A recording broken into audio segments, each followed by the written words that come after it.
अपने 11 दिन के व्रत अनुष्ठान के दौरान मैंने उन स्थानों का चरण स्पर्श करने का प्रयास किया जहां प्रभु राम के चरण पड़े थे।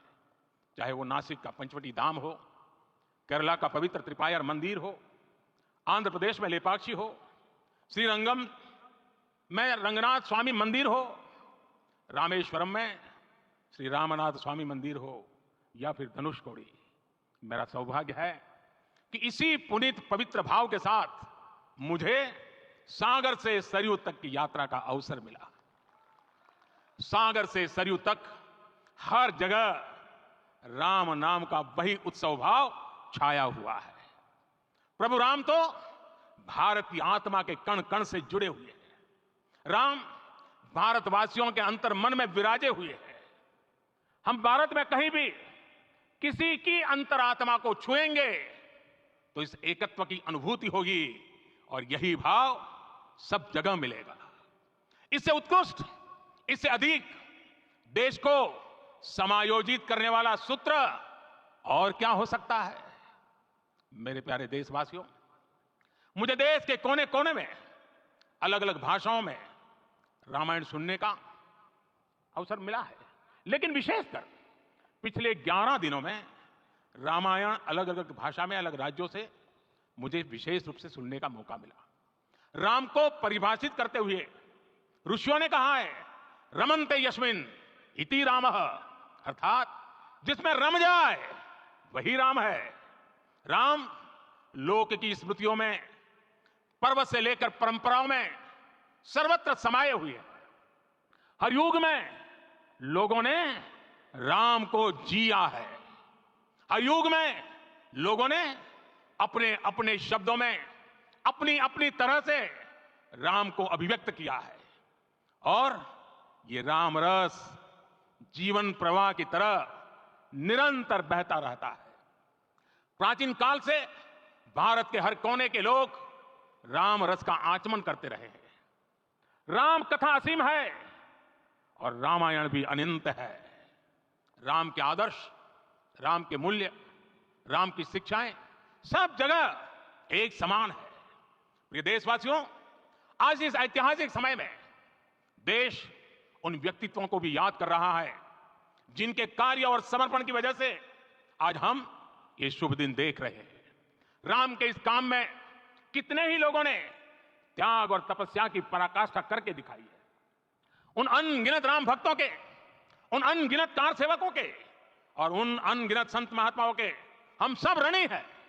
साथियों, आज का यह अवसर उत्सवता का क्षण तो है ही, लेकिन इसके साथ ही यह क्षण भारतीय समाज की परिपक्वता के बोध का भी क्षण है।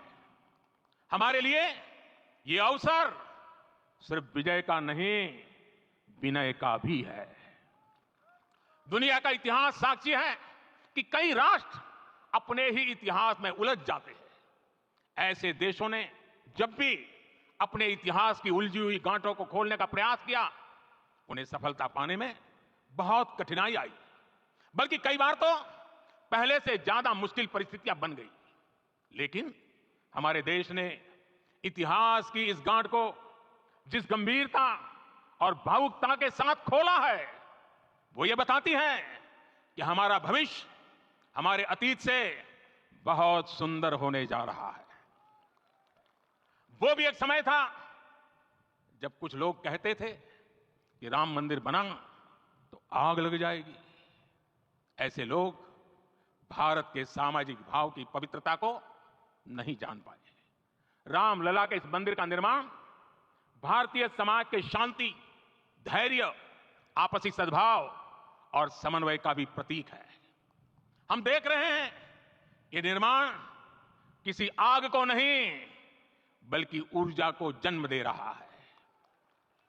राम मंदिर समाज के हर वर्ग को एक उज्जवल भविष्य के पथ पर बढ़ने की प्रेरणा लेकर आया है।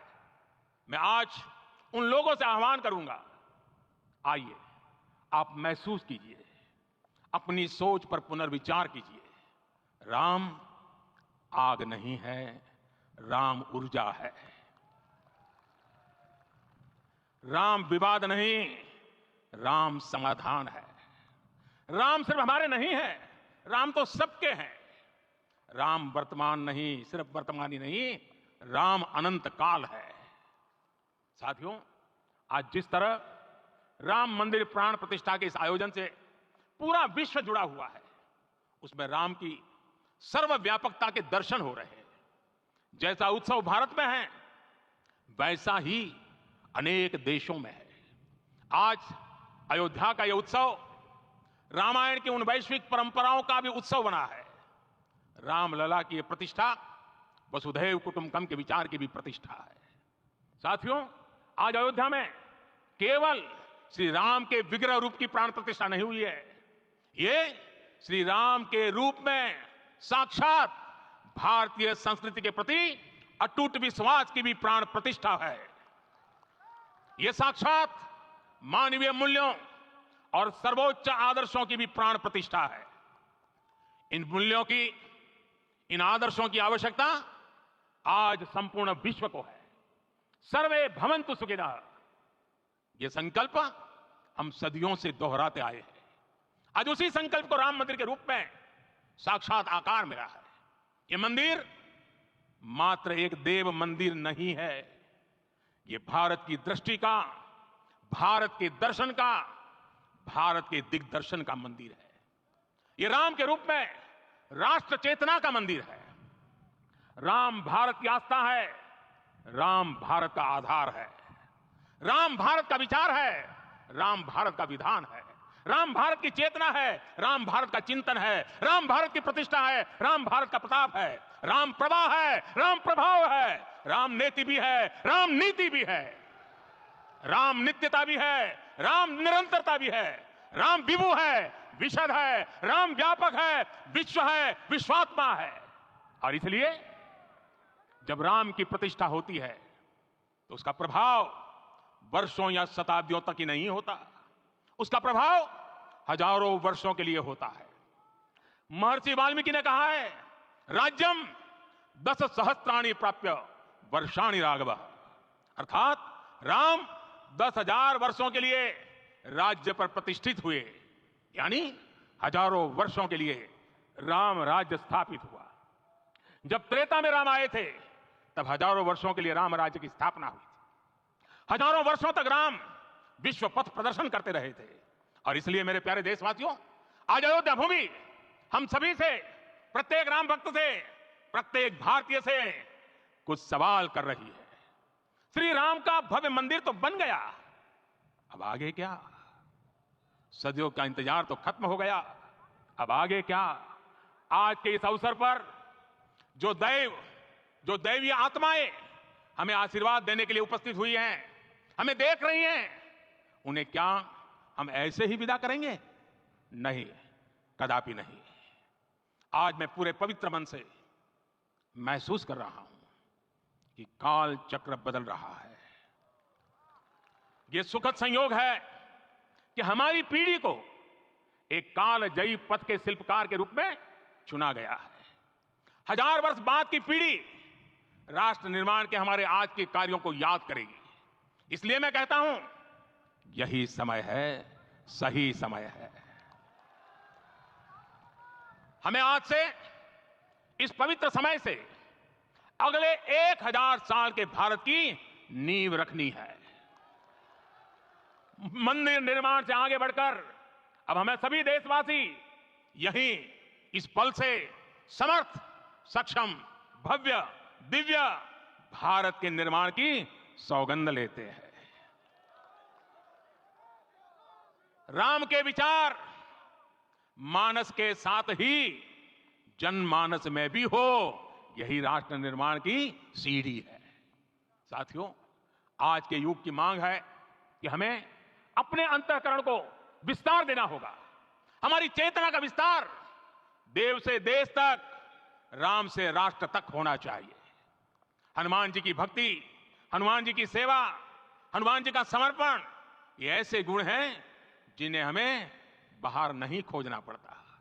प्रत्येक भारतीय में भक्ति, सेवा और समर्पण के भाव समर्थ, सक्षम, भव्य, दिव्य भारत का आधार बनेंगे। और यही तो है देव से देश, और राम से राष्ट्र की चेतना का विस्तार। दूर सुदूर जंगल में, कुटिया में जीवन गुजारने वाली मेरी आदिवासी मां शबरी का ध्यान आते ही अप्रतिम विश्वास जागृत होता है। मां शबरी तो कब से कहती थी राम आएंगे। प्रत्येक भारतीय में जन्मा यही विश्वास समर्थ, सक्षम, भव्य भारत का आधार बनेगा। और यही तो है देव से देश और राम से राष्ट्र की चेतना का विस्तार। हम सब जानते हैं कि निषाद राज की मित्रता सभी बंधनों से परे है। निषाद राज का राम के प्रति सम्मोहन, प्रभु राम का निषाद राज के लिए अपनापन कितना मौलिक है। सब अपने हैं, सभी समान है। प्रत्येक भारतीय में अपनत्व की, बंधुत्व की यह भावना समर्थ, सक्षम, भव्य, दिव्य भारत का आधार बनेगी। और यही तो है देव से देश और राम से राष्ट्र की चेतना का विस्तार। साथियों, आज देश में निराशा के लिए रत्ती भर भी स्थान नहीं है। मैं तो बहुत सामान्य हूं, मैं तो बहुत छोटा हूं, अगर कोई ये सोचता है तो उसे गिलहरी के योगदान को याद करना चाहिए। गिलहरी का स्मरण ही हमें हमारी इस हिचक को दूर करेगा, हमें सिखाएगा कि छोटे बड़े हर प्रयास की अपनी ताकत होती है, अपना योगदान होता है। और सबके प्रयास की यही भावना समर्थ, सक्षम, भव्य, दिव्य भारत का आधार बनेगी। और यही तो देव से देश और राम से राष्ट्र की चेतना का विस्तार। साथियों, लंकापति रावण प्रकांड ज्ञानी थे, अपार शक्ति के धनी थे, लेकिन जटायु जी की मूल्य निष्ठा देखिए। वे महाबली रावण से भिड़ गए। उन्हें भी पता था कि वो रावण को परास्त नहीं कर पाएंगे, लेकिन फिर भी उन्होंने रावण को चुनौती दी। कर्तव्य की यही पराकाष्ठा समर्थ, सक्षम, भव्य, दिव्य भारत का आधार है। और यही तो है देव से देश और राम से राष्ट्र की चेतना का विस्तार। आइए हम संकल्प लें कि राष्ट्र निर्माण के लिए हम अपने जीवन का पल पल लगा देंगे। राम काज से राष्ट्र काज, समय का पल पल, शरीर का कण कण राम समर्पण को राष्ट्र समर्पण के ध्येय से जोड़ देंगे। मेरे देशवासियों, प्रभु श्री राम की हमारी पूजा विशेष होनी चाहिए। ये पूजा स्व से ऊपर उठ करके समष्टि के लिए होनी चाहिए। ये पूजा अहम से उठकर वयम के लिए होनी चाहिए। प्रभु को जो भोग चढ़ेगा वो विकसित भारत के लिए हमारे परिश्रम की पराकाष्ठा का प्रसाद भी होगा।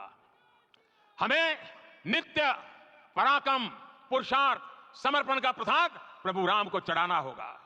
इनसे नित्य प्रभु राम की पूजा करनी होगी, तब हम भारत को वैभवशाली और विकसित बना पाएंगे। मेरे प्यारे देशवासियों, ये भारत के विकास का अमृत काल है। आज भारत युवा शक्ति की पूंजी से भरा हुआ है, ऊर्जा से भरा हुआ है। ऐसी सकारात्मक परिस्थितियां फिर न जाने कितने समय बाद बनेगी। हमें अब चूकना नहीं है, हमें अब बैठना नहीं है। मैं अपने देश के युवाओं से कहूंगा, आपके सामने हजारों वर्ष की परंपरा की प्रेरणा है। आप भारत की उस पीढ़ी का प्रतिनिधित्व करते हैं जो चांद पर तिरंगा लहरा रही है। वो 15 लाख किलोमीटर की यात्रा करके सूर्य के पास जाकर मिशन आदित्य को सफल बना रही है। जो आसमान में तेजस और सागर में विक्रांत का परचम लहरा रही है। अपनी विरासत पर गर्व करते हुए आपको भारत का नव प्रभात लिखना है। परंपरा की पवित्रता और आधुनिकता की अनंतता, दोनों ही पथ पर चलते हुए भारत समृद्धि के लक्ष्य तक पहुंचेगा। मेरे साथियों, आने वाला समय अब सफलता का है, आने वाला समय अब सिद्धि का है। ये भव्य राम मंदिर साक्षी बनेगा भारत के उत्कर्ष का, भारत के उदय का। ये भव्य राम मंदिर साक्षी बनेगा भव्य भारत के अभ्युदय का, विकसित भारत का। ये मंदिर सिखाता है कि अगर लक्ष्य सत्य प्रमाणित हो, अगर लक्ष्य सामूहिकता और संगठित शक्ति से जन्मा हो, तब उस लक्ष्य को प्राप्त करना असंभव नहीं है। यह भारत का समय है और भारत अब आगे बढ़ने वाला है। शताब्दियों की प्रतीक्षा के बाद हम यहां पहुंचे हैं। हम सब ने इस युग का, इस कालखंड का इंतजार किया है। अब हम रुकेंगे नहीं, हम विकास की ऊंचाई पर जाकर ही रहेंगे।